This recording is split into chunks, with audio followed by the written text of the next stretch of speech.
Haleluya, Bapa di sorga, inilah ungkapan hati kami di hadapan Tuhan. Kami rindu mencintai dan mengasihi-Mu sampai akhir hidup kami. Apapun yang terjadi, Tuhan izinkan di dalam kehidupan kami, dalam menjalani kehidupan ini, biar kami tetap percaya, tidak pernah kecewa, tidak pernah bimbang dan ragu akan kasih dan kuasa-Mu. Terima kasih Tuhan, kami sudah memuji dan mempermuliakan nama-Mu. Saatnya kami rindu Engkau akan memenuhi kami, meneguhkan hati kami melalui pemberitaan firman-Mu. Oleh sebab itu urapilah hamba-Mu yang akan menyampaikan pesan Tuhan bagi setiap kami umat-Mu. Dan seluruh umat-Mu diberikan kemampuan untuk memahami firman. Dalam nama Tuhan Yesus Kristus kami berdoa, kami mengucap syukur pada Tuhan. Haleluya, haleluya, amin. Silakan duduk jemaat Tuhan yang terkasih dalam Kristus. Bapak Ibu yang dikasih Tuhan, tema kita pada bulan ini sesungguhnya adalah pesan Tuhan yang begitu baik dan luar biasa bagi kita. Di tengah-tengah pergumulan hidup yang sedang kita hadapi, situasi seperti apapun, Allah ingin batin kita sehat, jiwa kita sehat, roh kita sehat. Kalaupun Tuhan izinkan kita berada di sebuah tantangan kehidupan.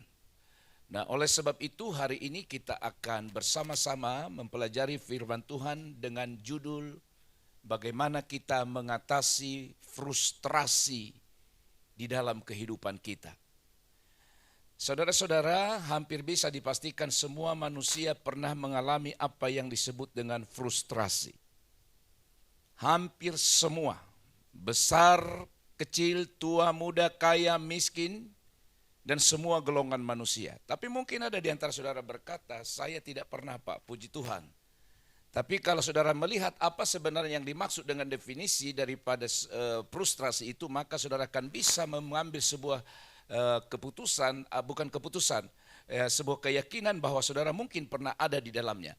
Nah, saudara-saudara yang dikasih oleh Tuhan, frustrasi itu memiliki arti perasaan marah dan kecewa yang ditimbulkan ketidakmampuan kita untuk menggapai sesuatu atau banyak hal yang kita inginkan.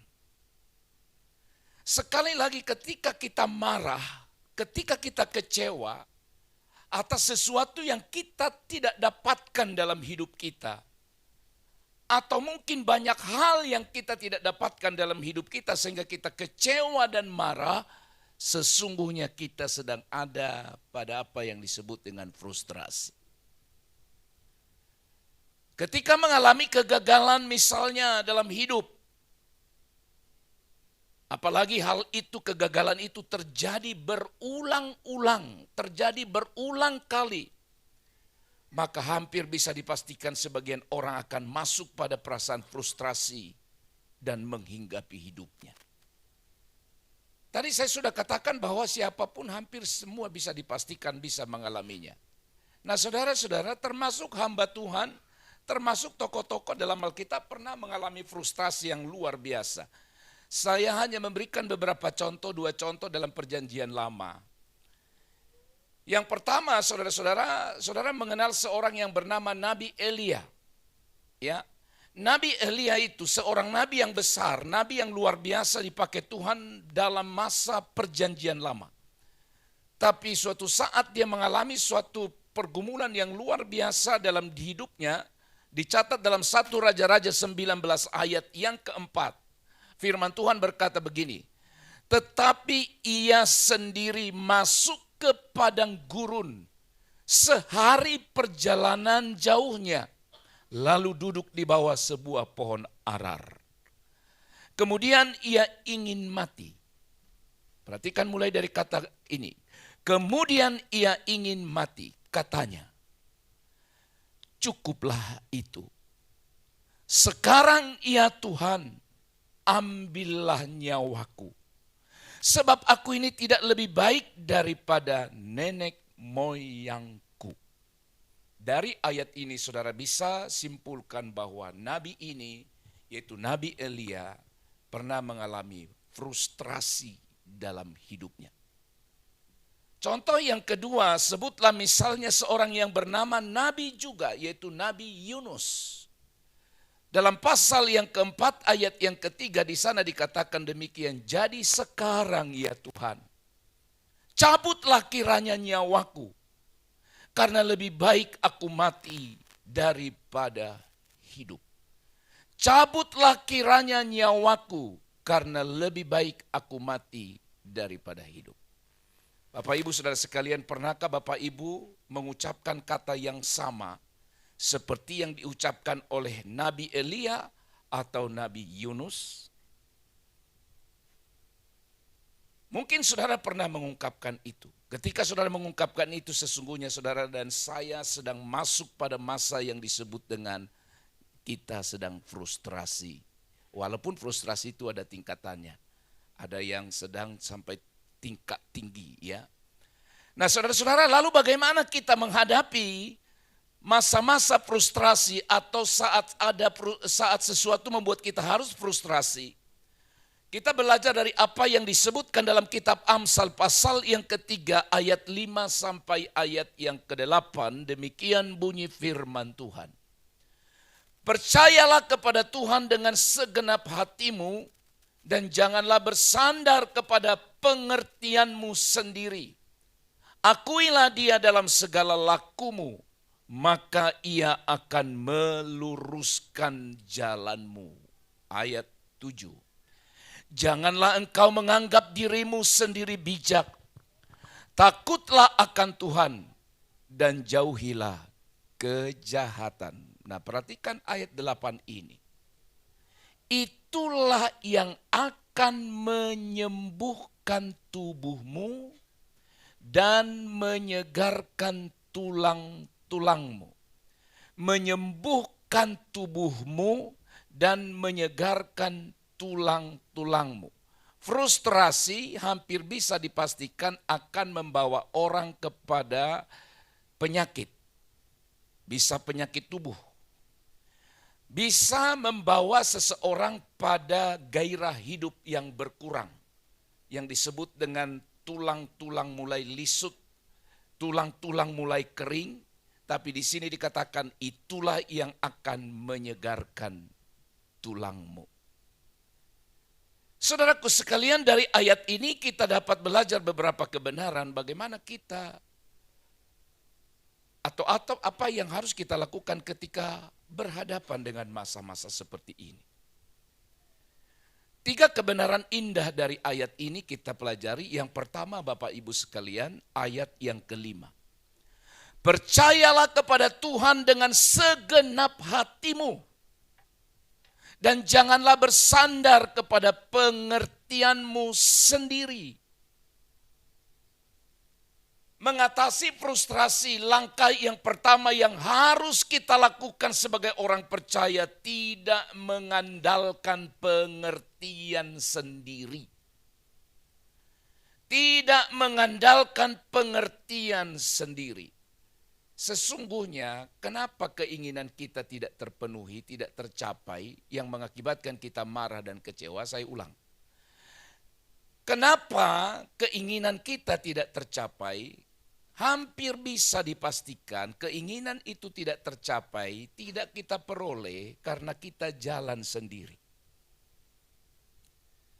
Kita jalan sendiri dengan mengandalkan pengertian, mengandalkan konsep berpikir kita, mengandalkan teori kita. Seringkali kita berkata menurut teori yang saya tahu, menurut teori yang saya pernah baca, ini dan itu dan lain sebagainya. Bukan salah untuk membaca, mempelajari teori-teori yang ada. Namun saudaraku sekalian, ini mengindikasikan kepada kita sesuatu kita tidak dapatkan, tidak capai dalam diri kita karena kita mencoba mengandalkan pengertian diri kita sendiri. Saudara-saudara, kita harus sadar bahwa pengertian kita sangat terbatas. Sekali lagi, kita harus sadar bahwa pengertian kita sangat terbatas dalam hal atau menyelesaikan masalah atau menghadapi pergumulan yang ada. konsep berpikir kita, teori yang ada pada kita itu sangat terbatas. Itu sebabnya tidak jarang yang kita alami justru semakin mengalami kesulitan. Mengalami kesulitan ketika kita mencoba dengan pengertian dan strategi konsep berpikir kita sendiri. Hasil yang lain adalah jalan buntu. Tanpa ada kepastian atau tanpa ada jalan keluar. Kalau tidak ada jalan keluar, tidak ada kepastian, sekali lagi maka menggiring seseorang untuk masuk pada masa frustrasi dalam hidupnya. Oleh sebab itu saudaraku yang dikasih oleh Tuhan, lawan dari semua itu adalah kita harus mengandalkan Tuhan. Mengandalkan Dia melalui iman. Iman percaya kita kepada Tuhan dengan segenap hati kita. Itu sebabnya sebagai hamba Tuhan saya tidak pernah merasa pusing, stres menghadapi semua termasuk apa yang kita rencanakan di gereja. Saya tidak mau pusing dengan itu. Karena prinsip saya adalah apa yang bisa kulakukan, kuperbuat. Di luar itu Tuhan yang punya acara. Dan kalau Tuhan tidak izinkan tidak masalah. Nah saudara-saudara yang dikasih oleh Tuhan, tadi pagi juga saya sudah bilang, waktu kita tinggal 1 bulan lagi ya, dana Natal masih jauh daripada yang diharapkan oleh panitia. Saya udah bilang gak usah pusing, gampang itu. Gampangnya apa? Tidak tercapai ya kita guntingin semua anggaran. Selesai kan? Kita potongi semua anggaran. Kenapa? Ada masalah dengan itu? Tidak ada masalah. Kita guntingi semua anggaran-anggaran kita potong. Kita perkecil, kita permudah, kita ruang lingkupnya kita persempit. Jadi, yaudah. Kalau kita tidak mau dukung, tapi kalau saudara mau dukung, jadi enggak? Jadi. Demikian juga halnya kita sedang merindukan sebuah pertapakan gedung gereja. Pusing Pak Pendeta memikirin itu, saya tidak mau pusing. Tapi saya harus berusaha dengan maksimal. Saya harus buat konsepnya. Dan konsep itu kubawa pada Tuhan. Kuserahkan pada Tuhan. Kerinduan itu kuserahkan pada Tuhan. Tapi kalau Tuhan bilang konsepmu tidak benar. Konsepmu akan dibatalkan. Saya harus berkata siap. Supaya apa? Supaya kita tidak stres.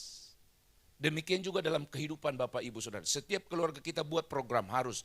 Di situ pribadi kita, anak muda buat program rencana ke depan.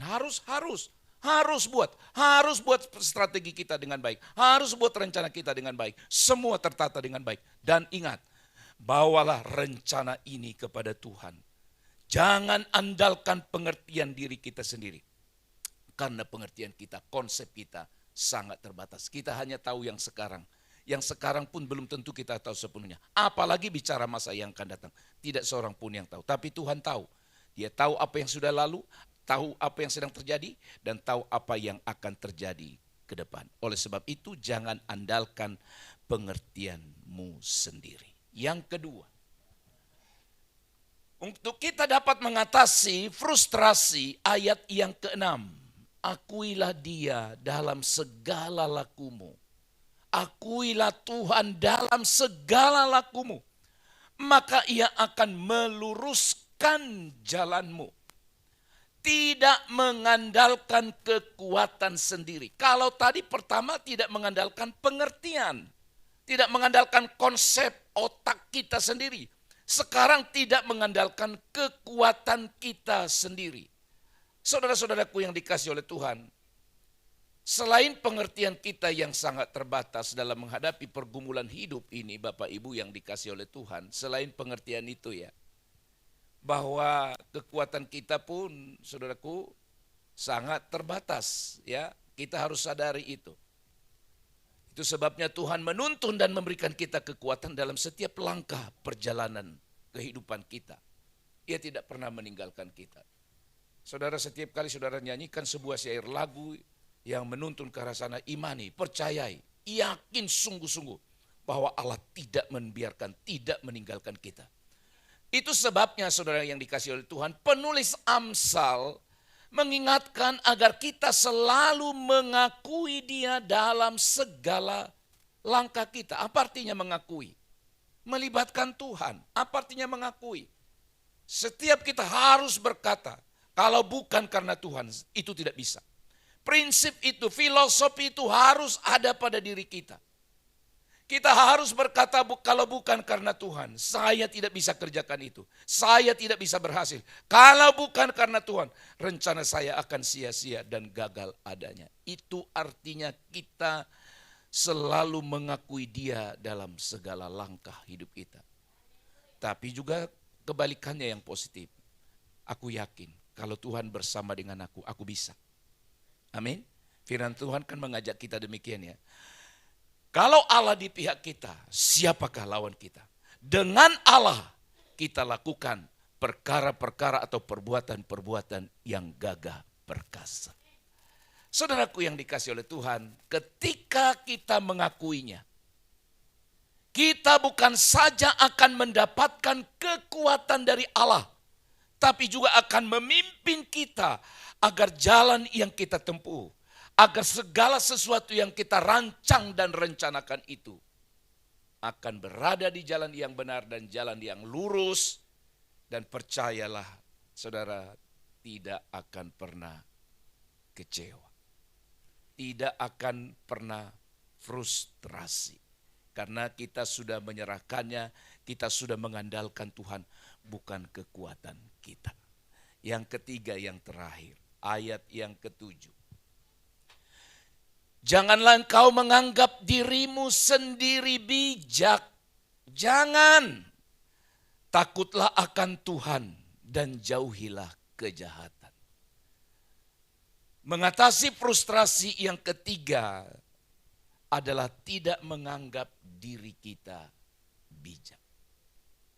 Orang yang tidak melibatkan Tuhan dalam seluruh rencananya adalah orang yang merasa bahwa dia bijak.